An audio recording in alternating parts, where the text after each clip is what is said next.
Judgment is the enemy of self-awareness. Where we judge other people, we neglect within ourselves the awareness to see our own part in things because we're looking at other people and going, they shouldn't be doing this. They're wrong for this. They. We're placing all of our sense of awareness on somebody else. And that's the enemy of self-awareness. It's the enemy of ownership because your awareness is elsewhere. You're not able to examine yourself because you're examining them. And so if you take that judgment off of other people and you start to have self-awareness for yourself because you're judging yourself then. And I say that not in like judging in a bad way, but like you're examining, you're having discernment, you're judging yourself. And that can be a healthy thing. When it becomes unhealthy, though, is you're only aware of the things that you're bad at. So that it's just the voice of, you could say, judgment talking or shame talking, where it's just all the things that you need to get better at. And you're not also aware of all the things that you're great at. That's where it's like an immature judgment. So if you think, I used to really beat myself up back in the day, like 10 years, plus years probably, of living and manically beating myself up in my mind, self-condemnation, self-criticism, that type of a thing, self-rejection. And I would call it self-judgment. That evolved into a more mature form of judgment where I have a healthy sense of shame. I have a healthy sense of right and wrong or where I've misstepped, right? I'm able to have that sense of awareness that's also coupled with unconditional love, that's also coupled with loving awareness, that's also covered with grace, that's also coupled with the the part of me that has rose colored glasses, so to speak, that also sees the benefit of this person named Kevin, right? So it's that judgment has now a full lens, full spectrum. It's not pointing out just the negative, it's also pointing out the positive, and that's really reality. That's seeing the full picture. But if you're too busy judging other people,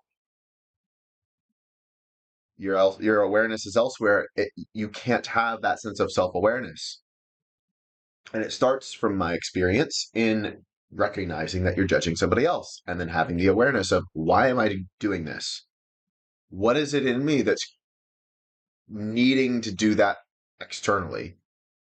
What's triggering me about them? Is there any area of my life where I'm doing the same thing, right? It's a self-awareness exercise and where we're able to really have a sense of self-awareness. So judgment is nothing more than only seeing part of the picture.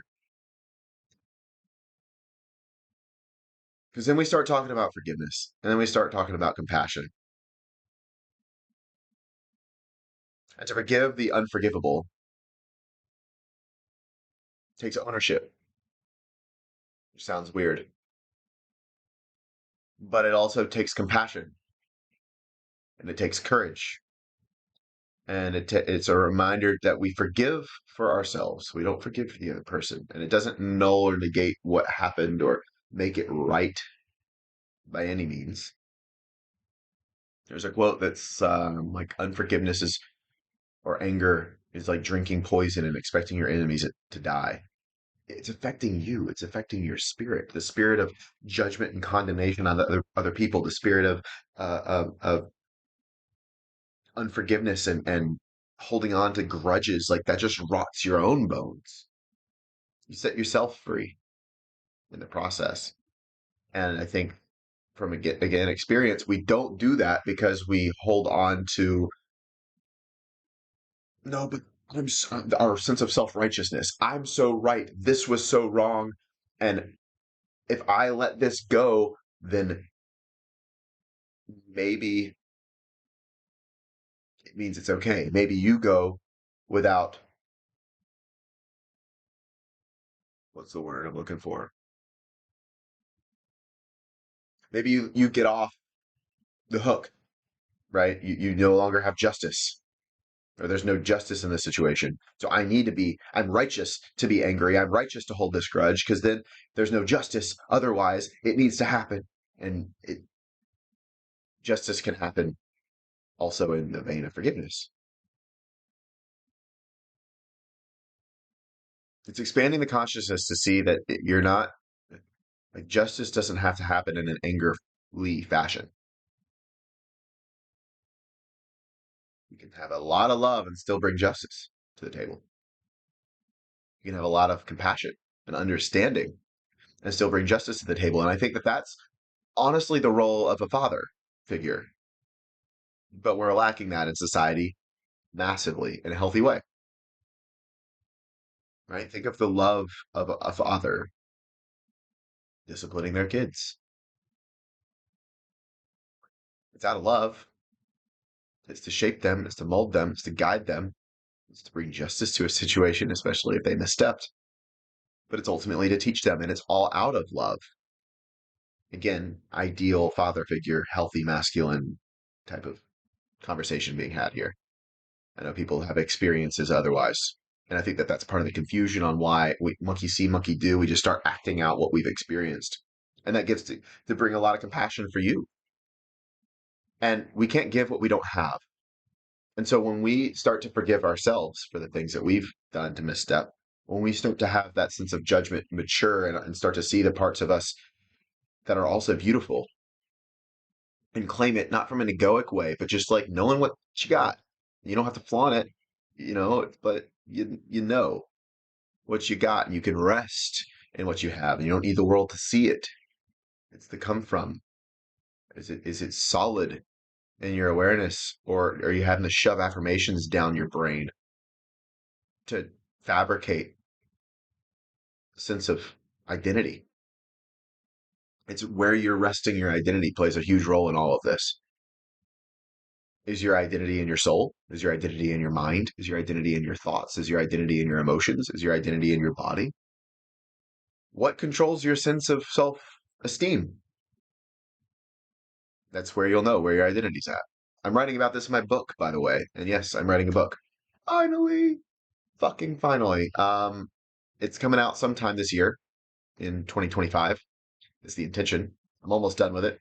If you want to know more about it, the pre-order link isn't available yet at the time of me recording this, but drop a comment and I'll send the link to you. I'll probably get that up ASAP because I want to start talking about the book, get people hype about the book, because there's some concepts that I'm talking about in this book that are, man, I wish I had 10 years ago. It's written in a very poetic way, just kind of like my Instagram, kind of like the way I talk. Um, it's not written like I'm talking to the reader, you. It's written in poem and parable and little snippets of wisdom that you have to chew on and read multiple times to actually extract the many layers of truth to it. So it's very exciting. The book is all about perspectives of self, love, and God. I'm not here to tell you anything. I'm here to just expand your awareness. And it's a spiritual playground type of a book. So I'm very excited for it. Again, if you want to know more about the book, comment below. If you found this video helpful, hit that subscribe button, give me a thumbs up, all the things. Y'all know what to do. Hit me up on Instagram at the Heart Guy. And yeah, more videos like this for sure going to be coming out. Just remember, judgment is the enemy of self-awareness. So if we want to continue our growth path, and you're watching this video because you're probably on a growth path, um, there's nothing wrong. I want to say there's nothing wrong at all with where you're at. It's all intelligent. The next level for you might be flipping the energy onto itself. That's another conversation for another day. Wow. That'll be a whole video. But let me give you a little snippet here. If you're feeling judgmental, judge yourself. Don't try to just stop judging. That part of you that's judging needs something to judge. Judge you and ask it to mature. Ask it to see the good parts of you. Because judging is a weird word. It's an observant part. And that part gets to observe the beauty. Just suggest it. Be like, man, you're really judgmental. All right, can you judge me for a little bit? Whoa, here's all the shit that I'm avoiding. Whoa, here's all the shit that I'm neglecting. Whoa, here's all the shit that I know I can work on. What else is there? Keep going. You're observing, right? What else do you see? Oh, you're really good at this. And go on the positive tangent as well. Get the full picture. Don't stop at when you're seeking truth. Don't stop at the confirmation of your stories. Because if you have a story that you're not good enough, that judging part is going to meet that story so you can be right and you can get a dopamine hit. That's all that happens. Keep going, keep searching, don't stop. There's more. And it might fuck with your story, which might start to unravel your sense of identity and your construct of reality. That's what you're wanting to do in your growth path. And it's scary. I get it. So, anyway, way more on this in my book, way more on this in videos in the future. I love y'all. Peace.